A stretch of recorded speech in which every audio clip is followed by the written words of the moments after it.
Hello, Welsh Forest Focus. Nottingham Forest are heading into the home straight of the season with a real need for Premier League points. As they head to Brighton on Sunday, we'll discuss if it's a great time to face the Seagulls or a terrible time after their defeat to Roma last night. We'll also touch on the future of Forest's loan players in the company of, first of all, Reds fan Pete Blackburn. Pete, how you doing? Really good, thanks, mate. How are you? Yeah, not too bad, thanks. Second person on the panel today is Emily Anderson. Emily, good to have you back with us. Are you okay? Yeah, good afternoon. All good, yeah. It is afternoon. I was going to say I know. No. We're a little later doing this than normal. No, they do fly by. Morning to everyone who's with us. I'll say a few good mornings in a sec. But first, Emily, just kick us off on, in general, how are you feeling about this Brighton game on Sunday? I am currently feeling really positive. Like everyone else, I think, at the City Ground last weekend, I was so wounded by the result and so deflated, but that quickly turned to determination to actually, we were so close to get something out of the current Premier League leaders that actually, why can't we do it elsewhere? And I was delighted to see that Brighton lost 4-0 away at Roma last night, although the slight worry is that they might feel they're out of that competition, so focused on the Premier League. But hopefully that will have dented a bit of confidence among the players and the fans. The worry is that Brighton have got really good home form. They've only lost once at home this season. But they have picked up quite a few draws at home as well. So I'm going there optimistically hoping for a win, but I think we need to get at least a draw. I feel like it's a must-not-lose game on Sunday, purely for our confidence, because our form's obviously not great as well. We know that, don't we? So, yeah, I'm confident. Certainly do know that, yeah, and we'll get into that a bit more. A few good mornings then. Keith McCormack in Zanzibar, again, good to have you, Keith, with us. Spreading that even wider, Nick Shillingford in Japan. Thank you very much for joining us, Nick. And JB, MFFC 1972, who is in Bangkok. And obviously, I assume there's people more closely geographically watching us as well. And Sport Billy, who is in Oman as well. And Manuel Lawrence, who's in Kuala Lumpur. Gosh, very international flavours today. Just some general thoughts on the game from you, Pete, and then we'll get into a few specifics. Yeah, I'm in the same place as Emily, I think, really. I feel pretty optimistic about things. What I like about the game is it feels to me like their strengths are, and their weaknesses are things that suit us potentially. I think ideally we want to be in a position where the opposition have a bit more of the ball than us, that they playing high at the pitch and they give us opportunities to get in behind and hurt them on the break. And I think that's exactly what we'll see from Brighton. They're obviously a possession-heavy side. They'll be playing an awful lot of short passes, and they'll have the ball a lot more than us, I think.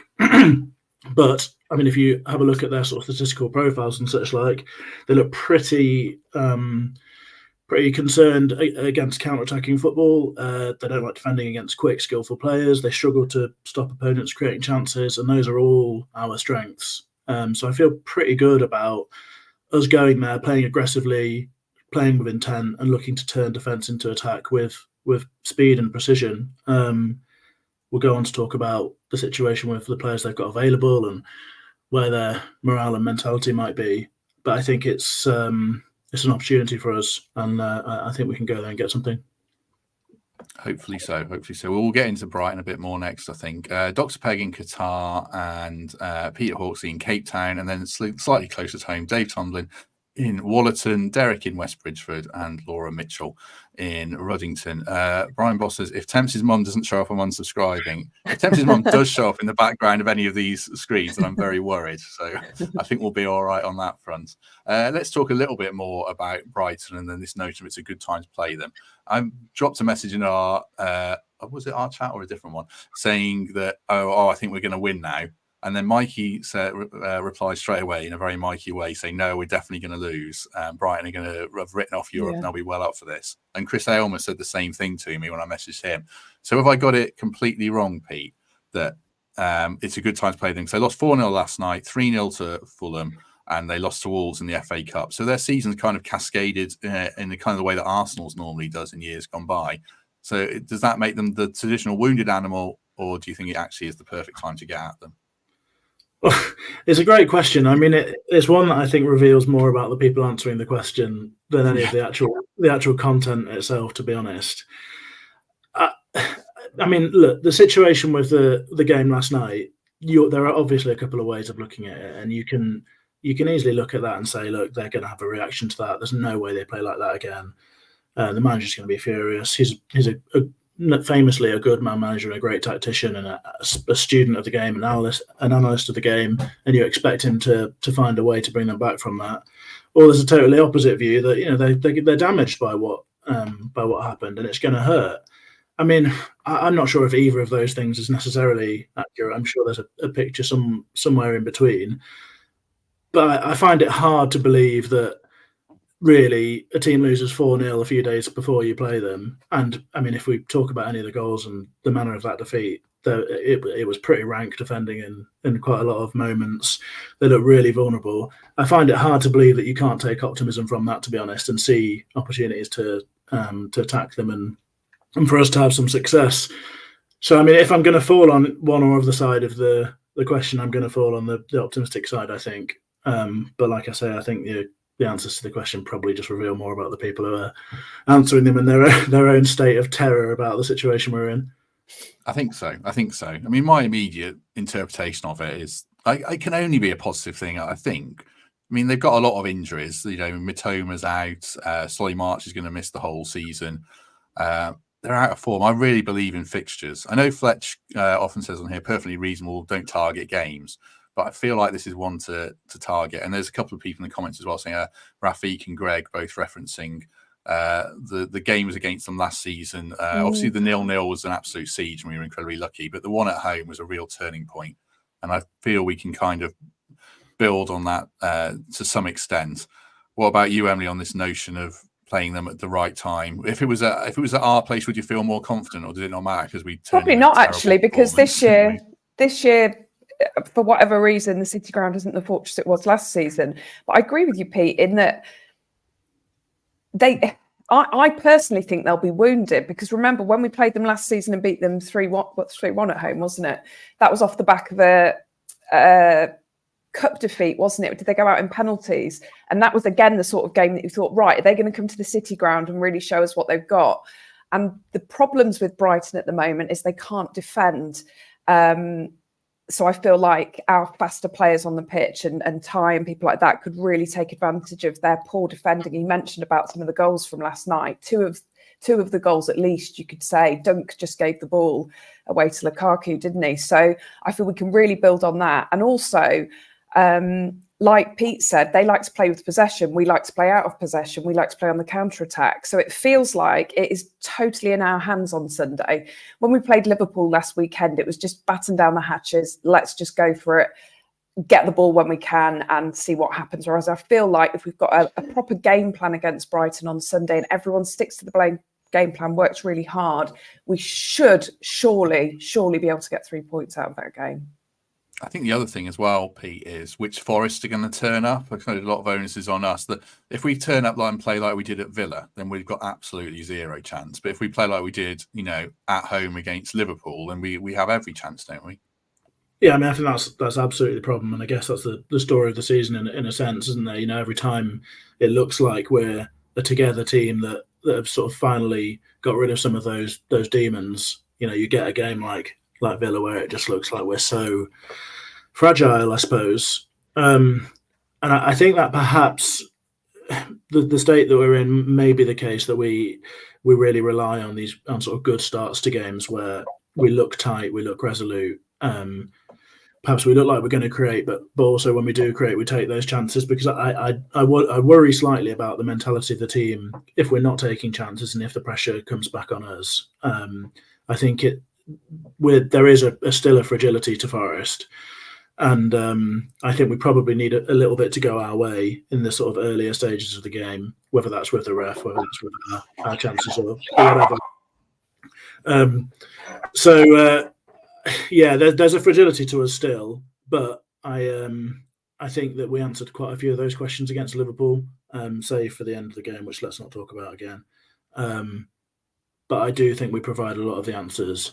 So I think if we can go into the game with good intent and good organisation, as we showed for most of the time last time out, then we'll be okay. I hope that Villa performance that you reference is long gone. And if you look back at the the league form and the league performances under Nuno, there's an awful lot more good to take than there is bad.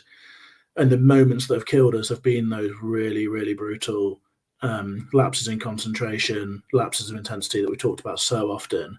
But the majority of it has been really quite positive, and it's easy for that all to be undermined by those small moments. But I think if we try and have a bit of perspective about it, it is a pretty positive picture overall under him. And I think that the Villa game was a blip, and that this will be much more like the performances we've seen in the other games recently. And I think those will give us a good chance. That level of performance gives us a good chance. Yeah, I think so. Is it safe to come back to you, Emily? Give us a thumbs up if it is. Not really. I might just shut the door of the room I'm in because someone's come to our front door and Freddie's, yeah. Bear with me.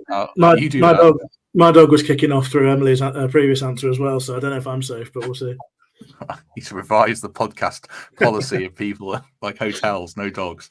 Right. Let's take a moment to thank our sponsors before we get into some lineups. Then tonight is heavyweight boxing showdown from Saudi Arabia. You can watch it at Trent Navigation. Anthony Joshua versus Francis Ngannou, and we're very grateful for the NAV support. And if you're not going to Brighton and you fancy getting together with some Forest fans at the weekend, then do go down to the best Forest fan pub in the city.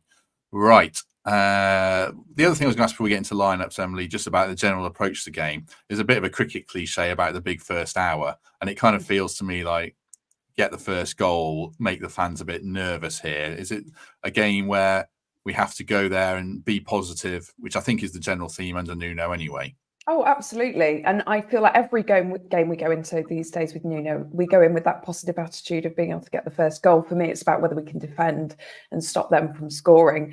And you know, they have had a few. They've been on the end of a few not great results, haven't they? Not particularly at home recently, but they got thumped by Luton at Kenilworth Road.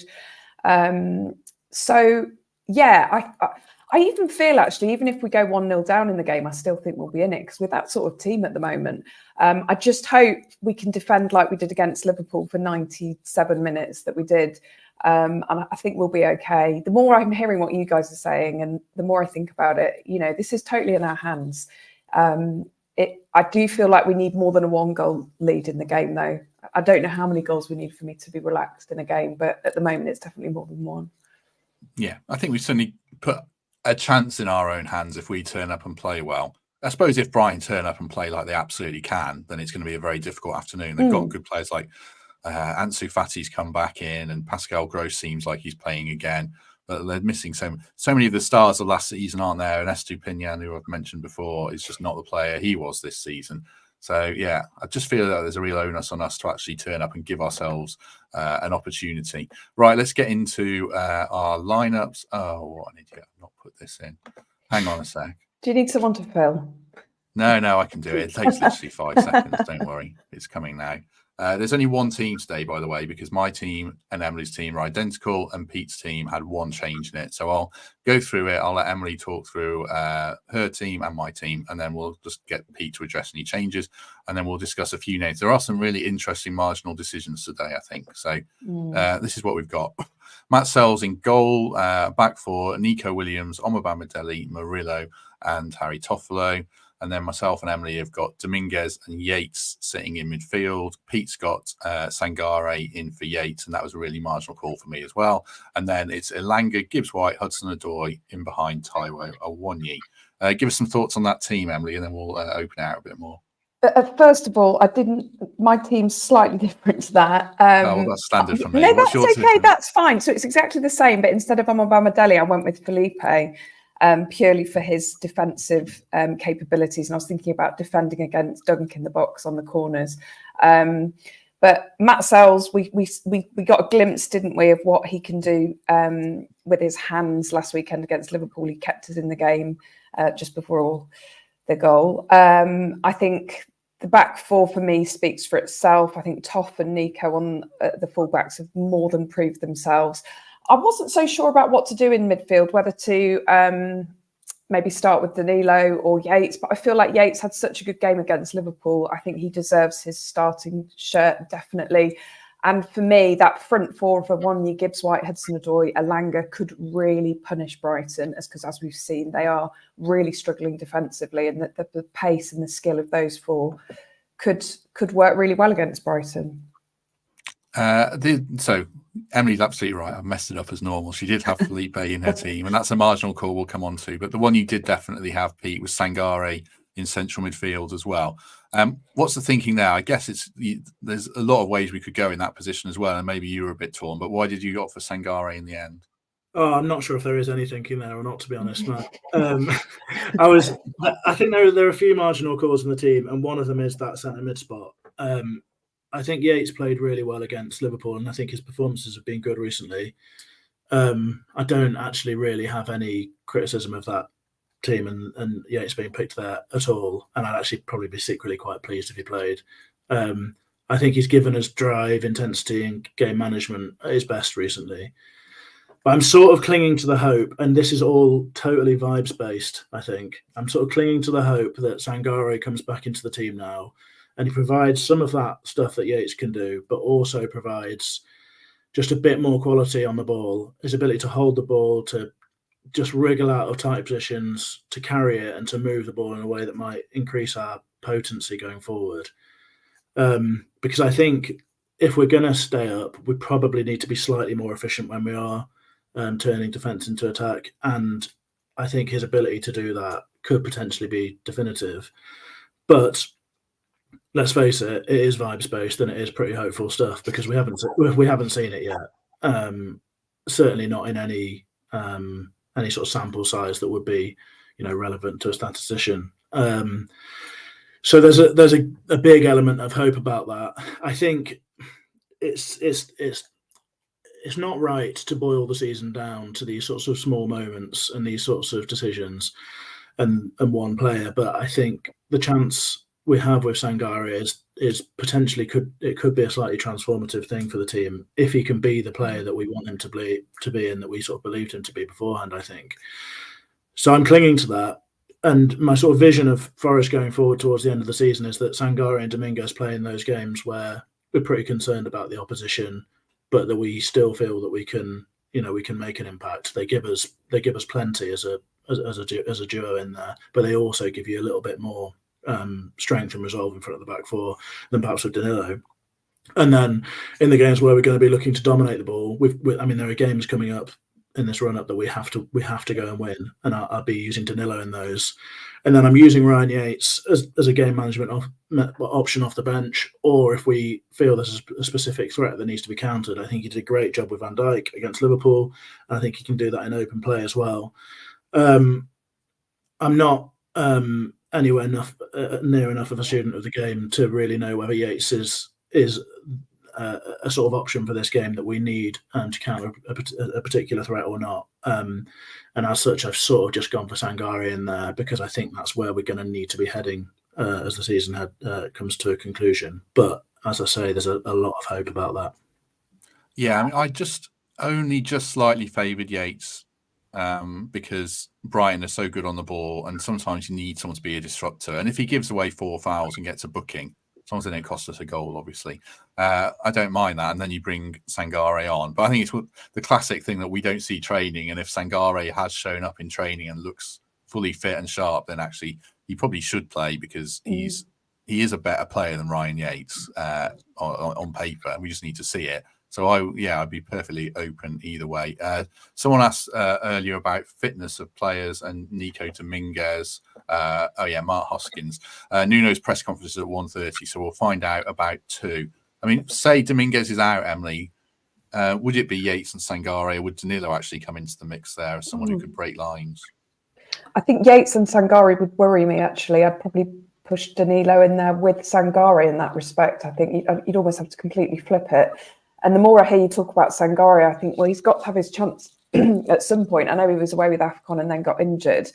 And for me, I'm wondering whether it's literally just about him settling into this country and settling into the Premier League. I feel like because we know what he can do, and we've seen what he can do when he wasn't playing for Forest, he's got to find that form. So I guess we need to give him that chance. So equally, like you said, if Sangare's in the starting lineup, there's a really good reason for it is probably because he's had a really good week in training with his teammates. So yeah, it's a really difficult one to call, and I'd forgotten about Dominguez, had limped off, but we've not heard anything since. And normally, if it's something bad, we'd catch wind of it, wouldn't we? But obviously, like you say, Nuno's press conference is in a bit, so I'm sure we'll find out more then. And I think that'd be quite a blow actually if we don't have Dominguez on Sunday, because we know exactly what he can do with the ball.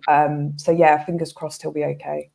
Yeah, I'm hoping it was more of a dead leg than a thigh strain or something. Normally, you would hear something like in a little WhatsApp channel or something. Oh, Dominguez out, and haven't heard anything like that so far. The other one, well, there's quite a few tight calls. Pete at centre back.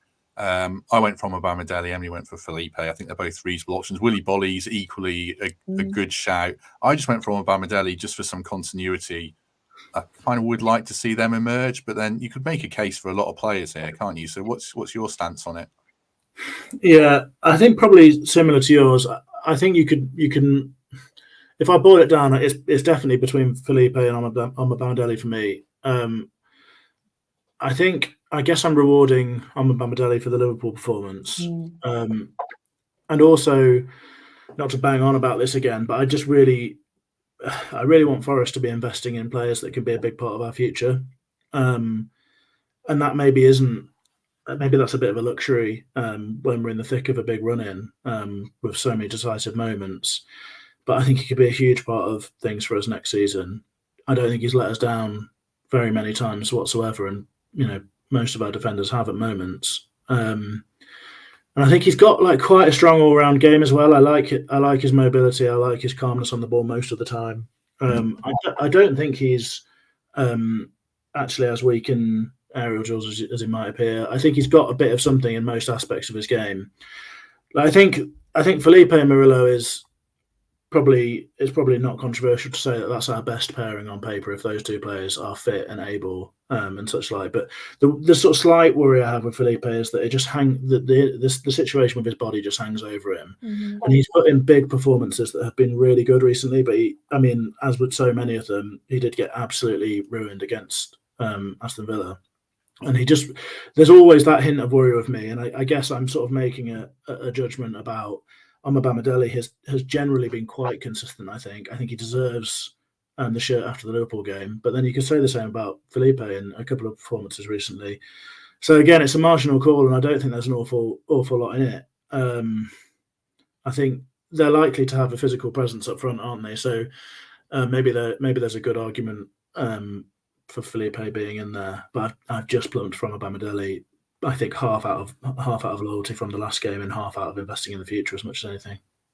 Rafik in the comments makes a good point that we've not mentioned the Akate, and I think probably that's to me because he's been superseded by Obama-Dele as the kind of athletic, decent on the ball defender at the moment. The Akate is probably the one who's got the most to do, and then there's the question of the physical defender around Felipe and Bolly. But I think Pete's right. Obama-Dele isn't actually bad in the air, and he can put himself about.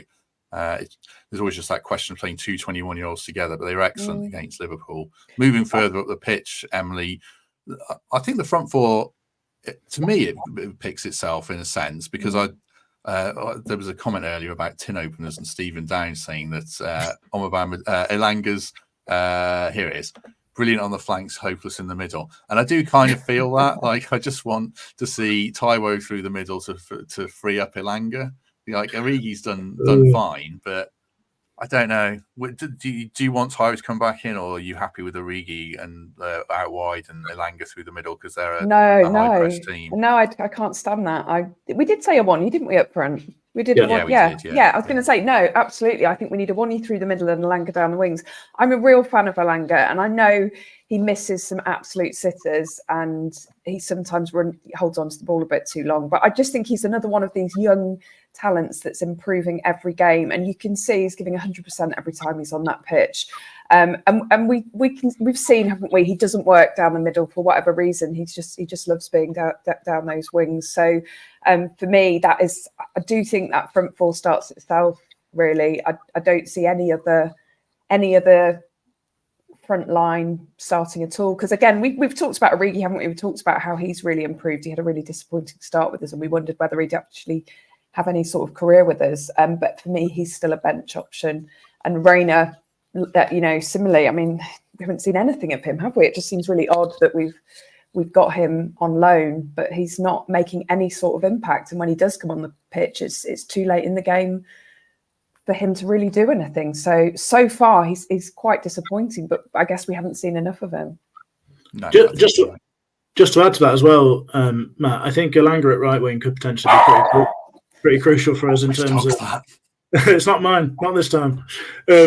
In terms of a matchup option as well. I mean, I think Igor's been starting at left back for Brighton recently, and if that continues to be the case, then amateur analyst here, but it strikes me as a pretty obvious opportunity for Elanga to be up against him, and for Murillo or whoever else to be trying to play balls into that channel, and us to get him in the position to front him up. And I mean, Igor's quite an aggressive defender, I think, and he's also, certainly more comfortable a centre half. I don't think he's a slouch from what I've seen. He looks like he's, pretty mobile, but he's certainly not going to be keeping up with Elanga if he puts the ball in behind and goes. So I'd be hoping that there's opportunities for us to have some real success up there.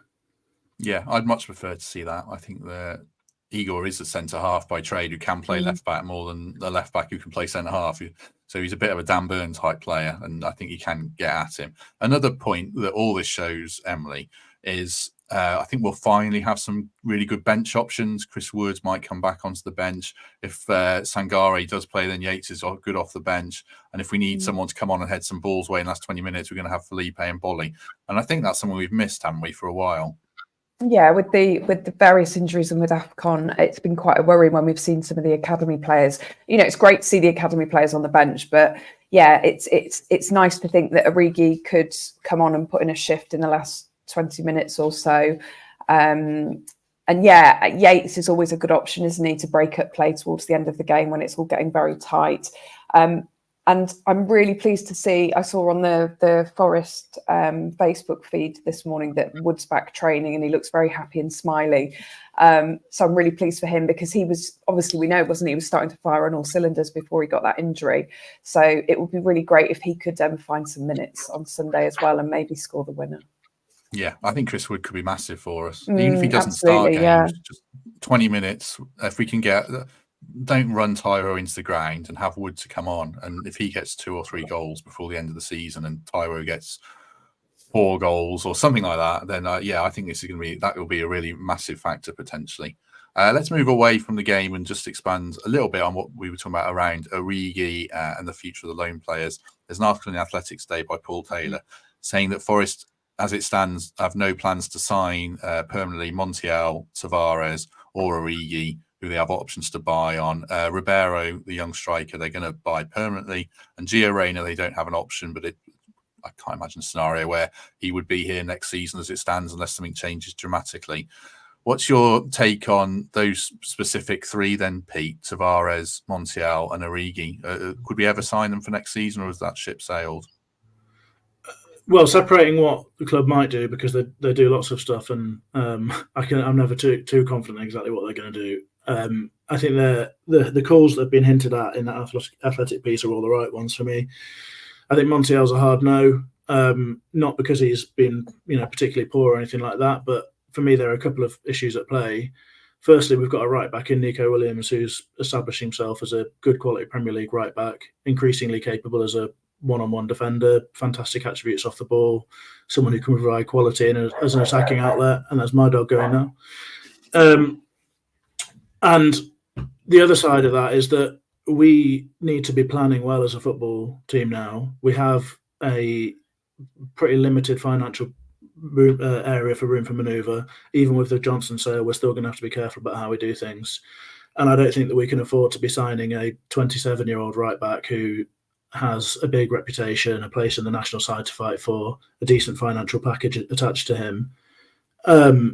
We need somebody who is going to push Nico, but isn't someone who is demanding a place in the first team and doesn't come with that sort of financial cost as well. I mean, I don't think we can be affording to pay potentially around around 10 million or whatever it is. I think it's 8 to 10 million pounds for what I think will be a backup fullback with the wages attached to him. And that sort of squad planning goes across the pitch, I think, and it's the same answer for both Tavares and Origi.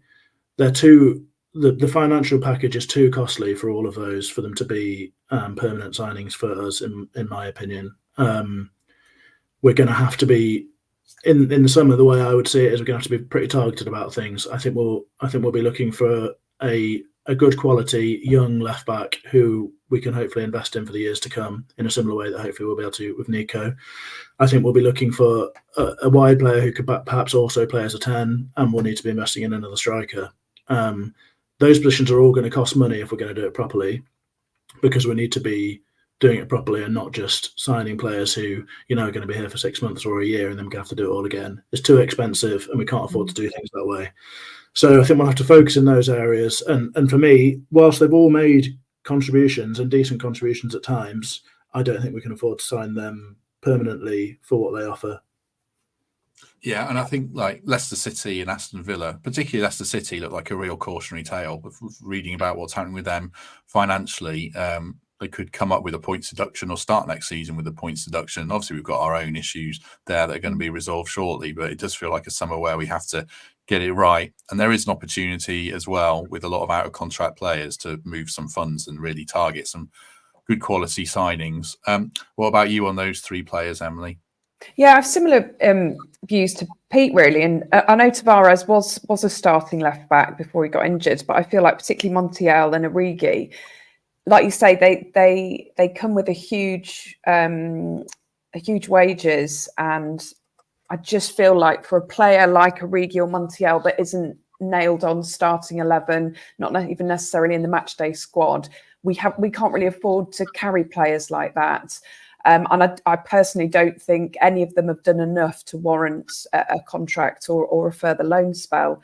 Tavares has proved me wrong because I didn't want to sign him. I didn't particularly like what he did to begin with, and I think he's grown into his position, and I think he's great going forward, and he's getting better at defending. But again, I think because of how much he'll cost and because of his frailties that we know about, I would say no to that. And I think, like Pete said, we've got to be so careful with our finances because we're already in trouble and we're already having to tighten our belt. And I just feel like we can't go gung-ho signing players like we did, in recent years. I think we are starting to learn what we need to do. And we've got the spine of that squad now, haven't we? And I don't feel like those three players are part of that spine. So if they are to go, absolutely great, because it takes them off our wage bill and it saves us some money. Yeah, I mean, I agree. I think Montiel, I'm not saying he's Danny Mills that can take a penalty, because he's better than that when you think back to England's 2002 World Cup squad. He is a good player, but aside from Man United at home, Newcastle away, that clutch of games where I thought he played really well, I haven't seen anything like enough to make me think that we should effectively bin off Nico as a starting right back at the moment. So I think that money could be used more effectively. Tavares has done well recently, but can you bank on him as a left back, a regular starter? I'd rather see Olorena play there. It's quite a hefty chunk of cash. And then Origi, just the money. He's on 100 grand a week.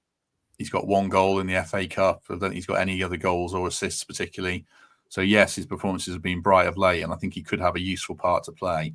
But are you going to take that forwards on a 3-year contract where he's going to want similar money? Probably not. And then we've got a lot of out-of-contract players as well. This wasn't on our agenda, but are there any of the out-of-contract players, Pete, that you would retain off the top of your head? Well, I might be missing people here, but I think the only ones you're considering are Aina's out of contract, but we have an option, as I understand it. I'd be triggering that, I think, pretty quickly. He's a good backup option for both fullback positions, or even a first choice if he needs to be. Then the others, I guess, I'm probably not going to be triggering anything with Harry Arter, I don't think. Or I think McKenna's out of contract. I think the ones probably you're perhaps thinking about are Bolly and Wood.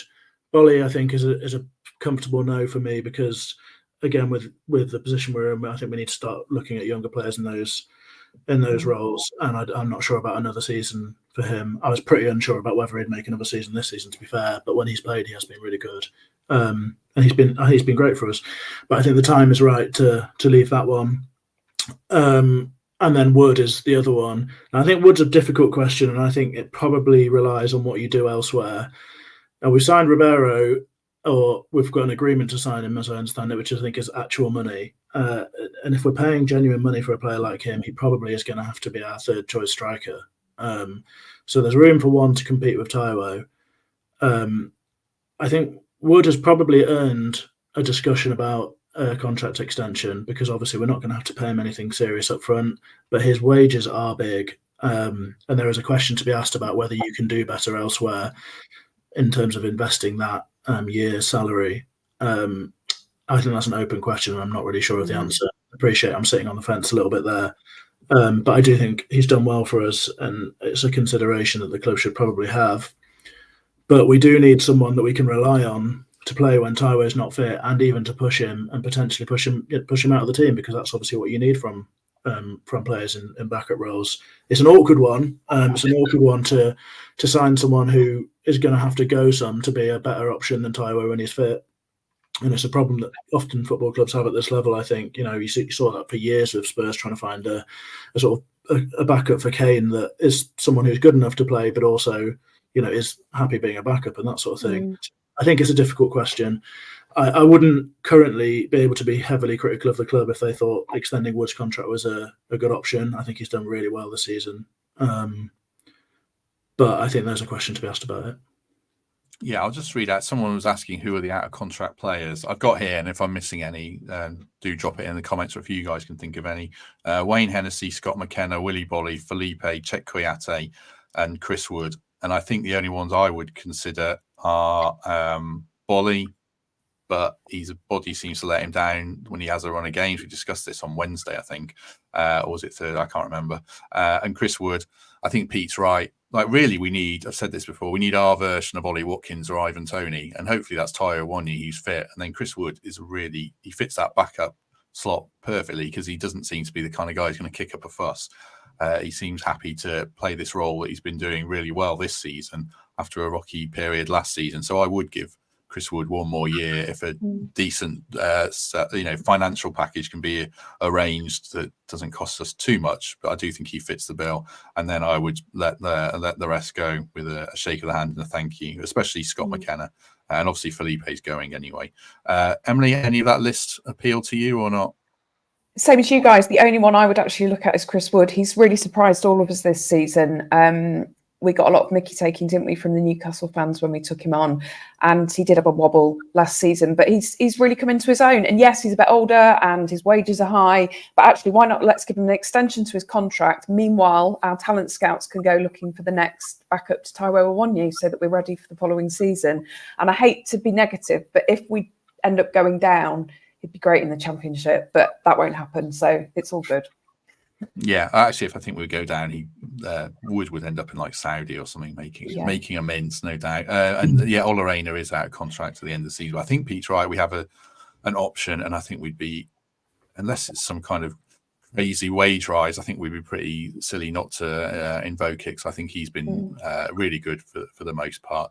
Right, I think that covers everything we were going to rattle through today, which brings us to any other business. I'll go first. The only thing I was going to say was Grantham Supporters Club, just a quick plug for them. If you live in the area and you want travel to games or a bit of a community spirit around the club, so they're on Facebook. I'll probably drop the link for them in the description. But yeah, Grantham Supporters Club, a quick plug for them. And if anyone else is in the sports club that wants a plug, give me a shout and I'll do my best to help you out. Emily, anything from you?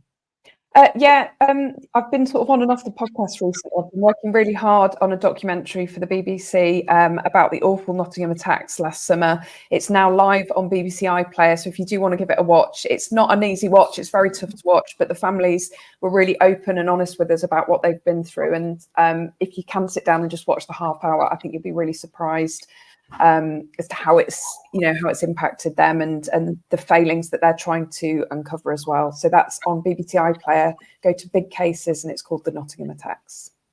Yeah, well done. Well, you put a lot into it, I know. It's really good. It's really hard to watch, but I would recommend it to people, certainly, for shows what the families have been through. So well done, Emily. And now Emily's going to have to make up for it with loads of appearances. She's on 3 times next week. I know you'll be sick of the sight of this face. Tell me about it. No. Right.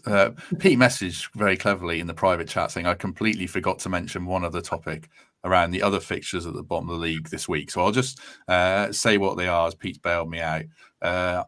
Bournemouth versus Sheffield United, if we're still discussing Sheffield United. Crystal Palace v Luton. Luton have got a big game, a big week, because they also play Bournemouth away on Wednesday. Burnley, if we're still discussing them, or West Ham away. And Everton go to Manchester United. Any quick thoughts on that, Emily? Does it feel like, is it all on Luton's week there? I think it is, yeah. And I always say I try really hard not to worry about the other fixtures, but honestly, privately, I obsess about them.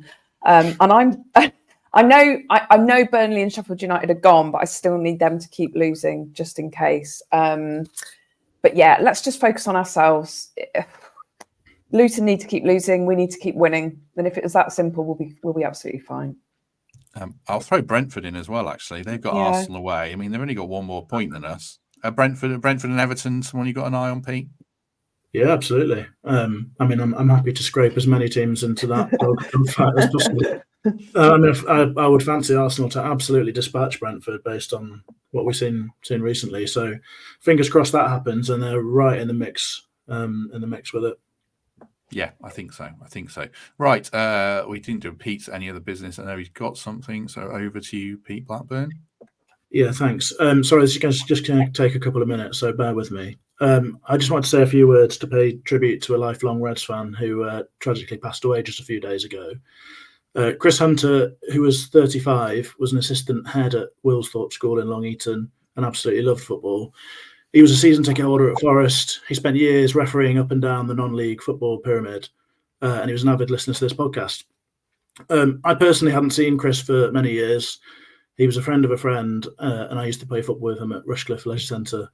I've got great memories of games between my group of friends from West Bridgford and his from in and around Bingham, and the drinks and chats we had at the Stratford Haven after. I want to pay a more personal tribute to Chris from people whose lives he touched. So I've got a few words from one of his oldest friends, Dave Perry, to share. He says, Chris was someone who was full of life and good humour. He always had something to say and was a strong character. He loved football with a passion, whether it would be watching Forest or reffing.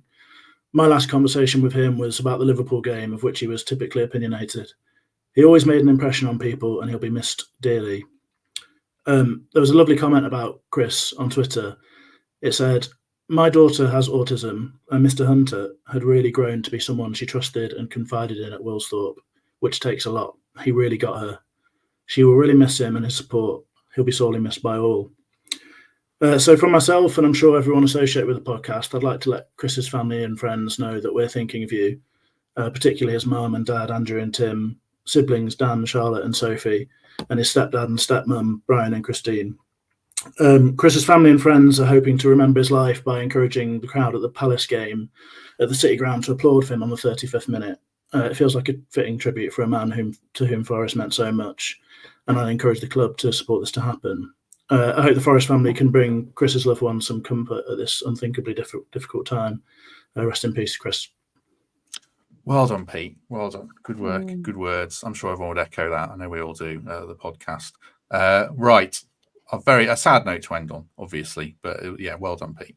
Right, we shall be back on Sunday for the post-match show.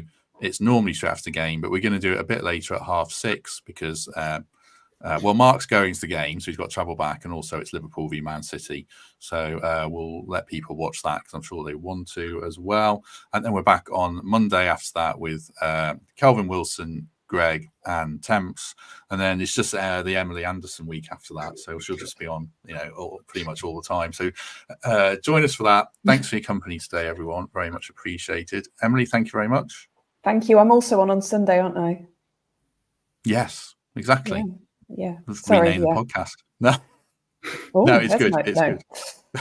Thank you. I'm gonna go. Thank you. We'll see you on Sunday. Pete, you'll be back next week, I'm sure. So, Pete, well done. Thank you very much. Thanks for having me, as ever. Much appreciated. Good man. Good man. Thanks very much, everyone. Have a good day. Enjoy the weekend. I think we're going to win. So, hopefully, we're talking about that on Sunday. But as I say, have a good weekend, and we shall see you soon.